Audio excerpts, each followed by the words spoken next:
This video is going to focus on one of the amendments I think you probably know about a little bit already, and that's the Fifth Amendment. So the Fifth Amendment deals with some things that you would have seen before, again, in movies, TV, things like that. And the first is that it protects against double jeopardy. Double jeopardy is the idea that you can't be tried for the same crime twice. So that basically means if person X is accused of killing person Y and they're found not guilty in their trial, if like 3 years later evidence pops up that indicates that person X is indeed guilty, you can't try that person for first degree murder again. Like the prosecution gets one shot, right? It prevents somebody from having to worry about continually being tried like over and over again. It obviously always works in the accused's favor. So like if you're found guilty and like years later evidence shows that like you're not guilty, you could have another trial and be like found not guilty. But the prosecution gets one chance to like prove your guilt, right? It also protects against self-incrimination. This is when maybe you've heard about this before, where people say like, I plead the fifth. It means that you can't be forced to testify in your own trial.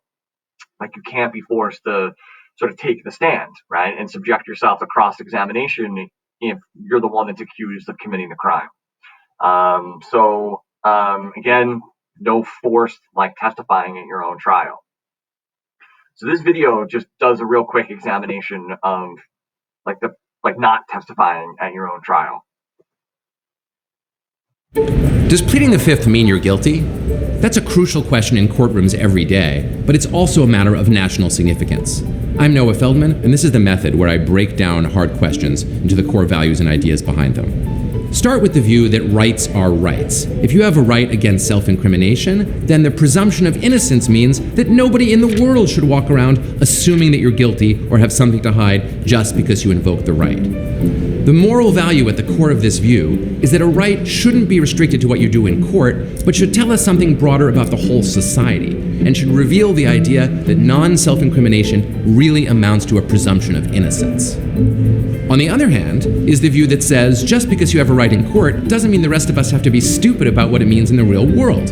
If you actually had nothing to hide, you probably wouldn't plead the fifth. And if you did it on the advice of your lawyers, well, we're smart enough to be able to figure that out in practice. According to this view, there's a real difference between saying that you have a right not to testify in court and saying that the rest of the world is under an obligation not to speculate about what you've done.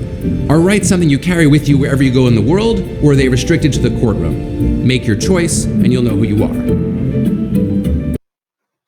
So that gives you a little overview of just sort of like what it means. Like, is there a presumption of guilt when a jury hears that you're invoking your Fifth Amendment rights?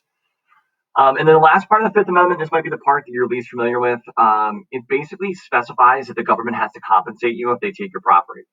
So it's called eminent domain. When the government engages in eminent domain, they're like taking your property for some sort of government reason. They need to take your property to build a highway. They need to take your property to do something, right? Like there's a government reason for them to need to take your property, but they have to give you fair value for your property.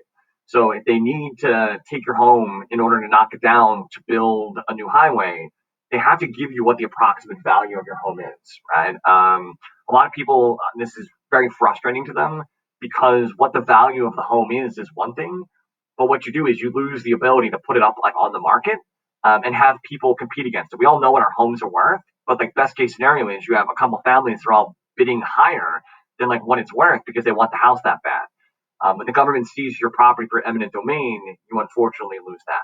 But this video really kind of just focuses on like the three major aspects of the Fifth Amendment.